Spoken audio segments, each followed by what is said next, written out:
Day 6 of being in spec for shaving, going all the way up to the 11th in honor and memory of first responders of 9/11.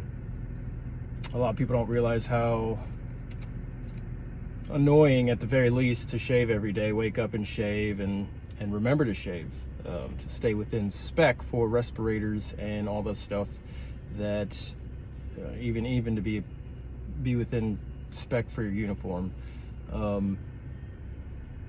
It's the little things.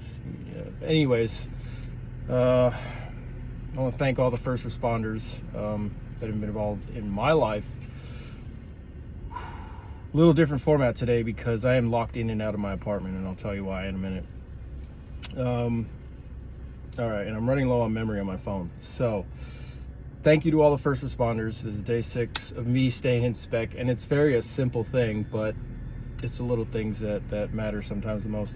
So thank you to all the first responders involved in my life over the years. I've been a part of the community in 2 different ways. I've been a first responder myself, and I've been helped by first responders.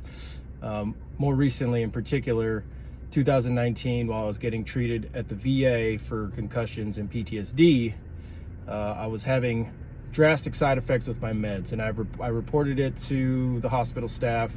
I reported it to my family over and over and over again every time I had a symptom, a weird thing that, psychologically wasn't right. And some of this is a part of psychological warfare training, but some of it's actually also me getting treated for some of my injuries while in the military and service. Long story short, thank you to the first responders that responded that night in 2019. You saved me and you saved my family, and I'm very grateful for that. The police officers and the paramedics, the hospital staff, that got me to where I needed to be. Even the correction officers that night. You think it's a joke, and we can kind of laugh about it sometimes, but when I tell you that there are people out here,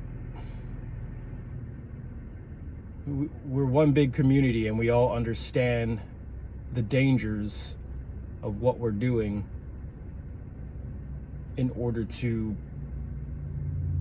make this world a better place, a safer place. So, with that being said, thank you very much to those uniformed professionals, first responders.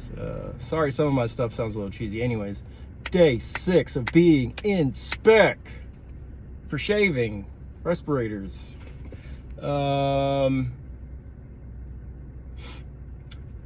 Now, I told you I was locked out of my house, which leads to that field shaving, right? Like, sometimes you got to do what you got to do. Like, I'm not joking right now. My tumbler in my lock system is broken, and I'm wondering why. If you hold your key up like this to the camera, someone who is very skilled could make a blueprint and recreate your key. Now, you have to be really skilled to get it right. Not saying that's what happened with mine necessarily, but my place does not respond to lockouts after hours, which is annoying. But I could call a locksmith, but I also don't have anything going on, so I'm just gonna chill. I might climb my balcony to try and climb and see if I left my sliding door open. Yeah, I live upstairs.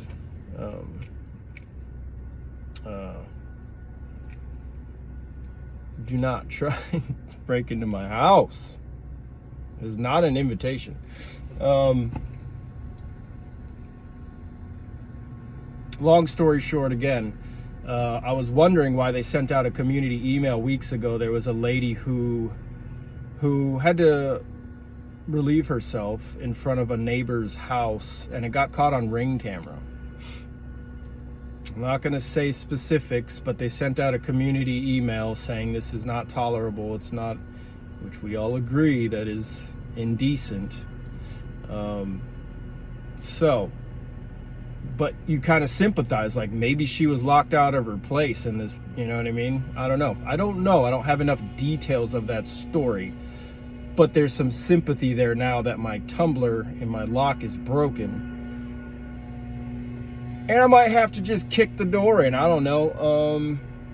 we'll see. We'll see. Or I'll climb the balcony and see if the door's open. But that's some more context for a field shave, why you might have to do a field shave. You don't have to record yourself doing it. But so many reasons why